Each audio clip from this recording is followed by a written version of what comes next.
Good morning, everybody. This is Terry with Gateway to Counseling, and welcome to the Ask Terry Show. So we come to you live here on our page at about 8:15 until 8:30, and then we rebroadcast in our group. So if you have any questions, please feel free to send them to me. We talk about all kinds of things, right? And I won't use your name. So today's question is really exciting, right? Today's question is, how do we help our adoptive daughter to adjust to our family? Congratulations. That's what I want to say first. Congratulations on taking that step to adopt. So I'm going to assume that you're asking this question because your daughter is a little bit older, like not a newborn, right? Because a newborn, they're easy to get adjusted. I would say probably anywhere between 0 and 3 years of age is pretty easy. And you might be saying, well, why is it easier for the younger ones? Well, one, they don't really have a good concept of who mom and dad is, right? Mom and dad is who takes care of them. So they don't have that concept fully ingrained yet.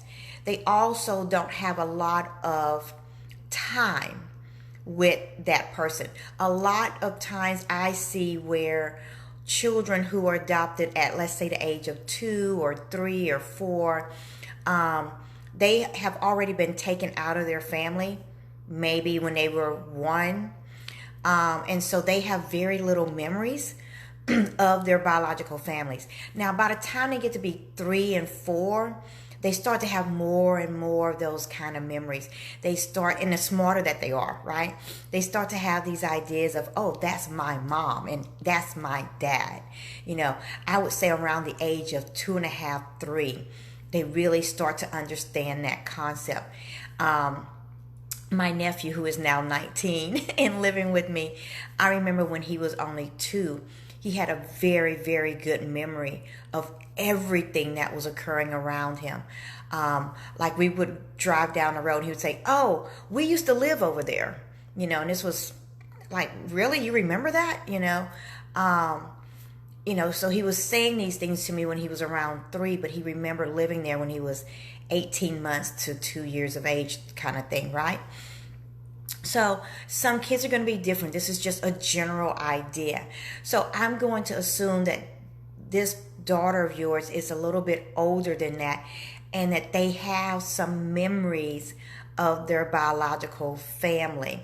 And so they know that they are needing to adjust to the new family, right?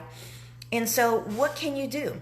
Well, first of all, pat yourself on the back that you've taken this huge step, right? And that you've made a commitment of love to another person, to a child. That is so phenomenal. But then you have to just give them time. I mean, that's the most important thing, I believe, is to give them time. Don't erase the memories. Okay, don't go in there saying, I'm your mama now, because then they start to feel like you're trying to replace their parents. And the older they are, the more they feel that way. I remember working with a teenager who was saying to me, she would always ask her adoptive mom about her biological mom. And the adoptive mom would just get really angry and enraged, and would say things like, oh, they didn't do this for you, they didn't do that for you, and I'm your mom now, and she said she just learned to stop asking the questions. But of course, guys, I mean, by the time they get to be 12 they're better on the internet and the computer than we are. And nowadays, they have full access anywhere they go. School, friends, your home, anywhere. And so she started doing her own research, and she started digging around, and she reached out to her family, biological family, online, and started having contact with them in that manner. and the adoptive family had no idea that this was going on. So I'm going to move this back just a little bit.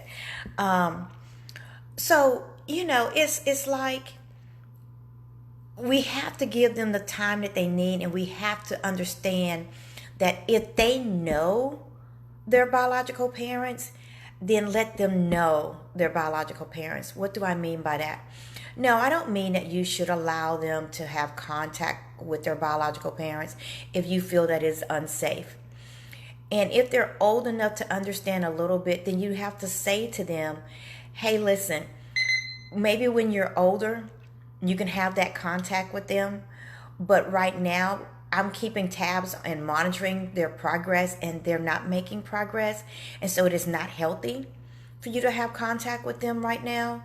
But I promise you that when I get the word that they're being healthy, then we will go down that road together, right? So that gives a lot of comfort. It makes them feel that you're not trying to take their mother and their father's place, because that's what's so important, is that they feel like you're trying to take their mom and dad's place, and that they can't love their mom and dad anymore. You know what I'm saying? Like, oh, we're your new parents. We're your forever home. And they start to feel like, well, I'm never, ever, ever going to see my parents again. And I'll tell you, as a therapist, I work with a lot of kids from all ages who are being adopted and then get adopted. And we also here at Gateway to Counseling, we have a contract with DePelchin, working with their adoptive parents to help them through this process, right? So how exciting for us. Thank you, DePelchin. And, what we teach our kids is that this is your forever family. But when you turn 18, you can then see your parents again. Why would we tell them that? We're telling them that, guys, because remember, we are brought into a kid's life when they come into CPS. And we have to help them to adjust to a foster home typically. And that's through our other program. That's not through Gateway. That's through our other program where we work with children. And we have to help them to adjust to new schools and new friends and new ways of doing things and new rules, and maybe even having rules. And then we get told that their parents' rights are being terminated, and we have to help them with that. And you try telling a 5-year-old that they're never going to see their mom and dad again. You try telling a 10-year-old, a 12-year-old, a 15-year-old. So no, we don't tell them never, because that's a long time. I mean, let's think about it. These kids, when they get 18, they're still young. They still have maybe another 50 years left in their life, right? Why would we say never going to see their biological parents again? We say that when they get to be 18, when they get to be big like me, when they start driving a car, then they get to see their biological parents again. And it really helps them to know that there is a possibility in the future of them getting to see their parents. So you want them to understand that they can love you, and they can still love the good memories of their parents. Because here's a reality. Their parents might have been addicted to drugs, and they might have known nothing about it. That's true. They might say to me as a therapist, I never saw my parents doing drugs. They might even say, I don't even know why I'm in CPS. We had food, we had clothes, I went to school, we did this, we did that. They don't understand. So, we have to help them understand that they can still love their biological parents. They can still hold on to those good memories. And I promise you, if you try to make them forget their biological parents, it's going to force them to hold on to that memory and resent you even more. I have seen it. I have seen it with kids as young as 6 and 7 who have great resentment. I worked with a family a while back, a long time ago, and CPS came and said, Terry, we're terminating the rights. We need you to tell the kids, and we need you to tell them that they're going up for adoption. And I thought, okay, well, that's my job. That's what I do, right? I'm the brave one. I got to go and let these kids know in a gentle way what's going on.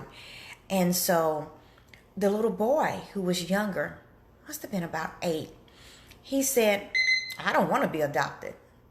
And I was like, huh? He said, no, I don't want to be adopted.